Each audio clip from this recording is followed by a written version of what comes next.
So as human beings, like many other living organisms, we are meant to explore sexuality and to procreate.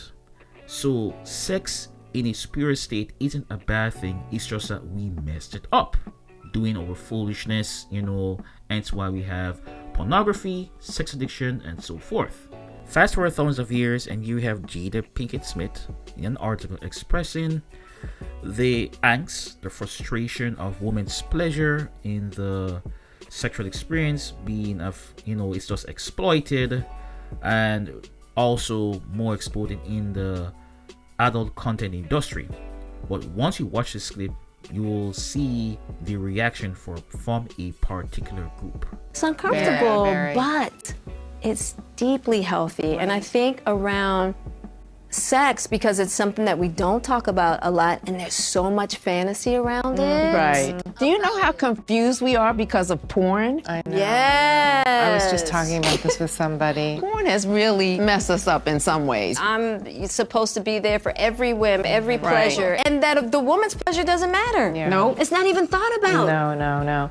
And then the other layer, which I find really disturbing, is that because of the imagery that comes out and the consciousness that comes out around porn, I feel like young girls are getting the message that they have to be like that's the number Yes. one priority, Oh, right? It's yes. so awful, and it's like it's doing such a disservice. Absolutely. You would think that with them voicing their opinion for females here, they wouldn't receive any backlash, but sadly they did, from mostly female adult content creators.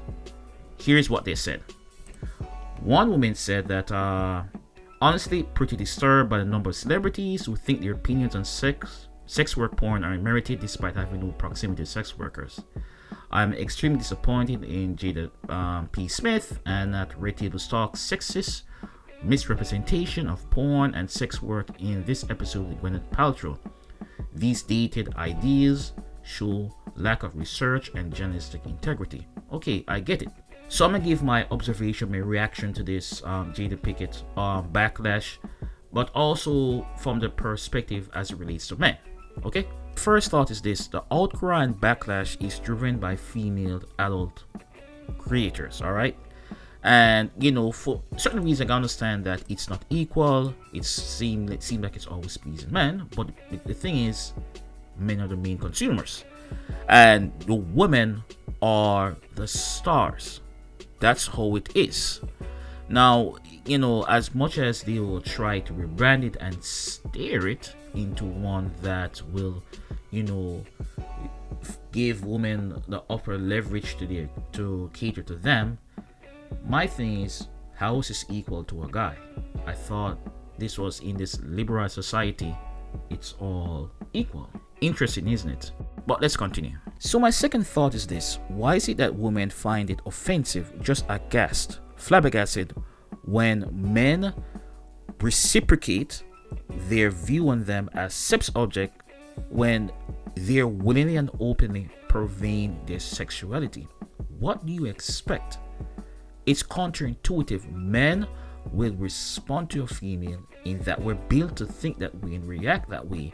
It's almost like this: someone says who's dirty, they smell very bad, they have a pungent odor, and you say you're smelly, they get upset at it. Well, you are walking around dirty and smelly. What do you expect? That's my natural reaction. This is what you're presenting, you're promoting. It's just contradictive and just a double standard, and it put men in a position like, hey, you got to control yourself. I'm like, what do you expect? That we're built this way. Don't push it in your eyes. You know what I'm saying? It just doesn't make any sense. This leads to my third point, is that women in the adult content film industry, right? They know men's weakness, their vulnerability to always want to have sex with as much women as possible. And what do? They exploit this to earn money. It's funny, I don't hear any of the femme movement, the Me Too movement, the all about females coming in arms on this. There is no umbrage against this. It's just, okay, it's men, let's exploit them. So at the end of the day, it all boils down back to the basic form of, mutual exchange. It's a give and take. Women provide the sexuality while men will in exchange give their time and resources to women. I mean, the adult film industry is just another form of women to gain validation that they look good and so forth, and they're exploiting. Now I am not for the porn industry because in its simplest form, it's just promoting promiscuity, which leads to the form of which is like infidelity and cheating and all that, all the ill effects of sex outside its natural form, which was to be between a male and a female. That's how we can reproduce in a natural state. I don't know, but I think this craziness, this uproar by these female-led adult content creators is just another way of them trying to make things very female-centric to clean it up, and it's not going to change. Okay, it's not going to change, because if men decide just put a strike on this for probably say a month, all these ups or whatever you have, these XX sites, trust me, they're out of business. It's like Uber. If the drivers decide, good, Uber is not paying me well, they're treating me bad, the rideshare, we're done. Uber will go down like within a day or two. They'll just completely crash. So, guys, let's return back to the true form that, sex was meant to be in its monogamous relationship between a male and a female. If we do that, you won't have single parent led households, you won't have STDs, you won't have some of the bad issues that are facing society today. But that's my 2 cents. Until then, please like and subscribe.